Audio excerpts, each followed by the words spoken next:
i izbacuje Zvonimir Boban. Prosinečki, sada je prorijeđena obrana talijanske reprezentacije. Dvojicu igrača navukao je Prosinečki na sebe, prekršaj. Prosinečki, Boban.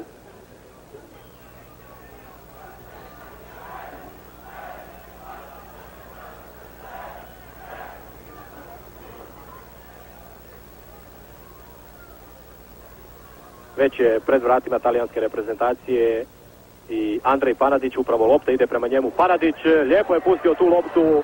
Dejan Savićević i Davor Šuker. 1:0 vodi reprezentacija Jugoslavije, 18. minuta. Višak igrača u napadu, pogledajmo to još jednom. Odlično ubacivanje Roberta Prosinečkog, krasan skok Andreja Panadića koji se sada iskupio za sve one prekršaje nad Kaziragijem.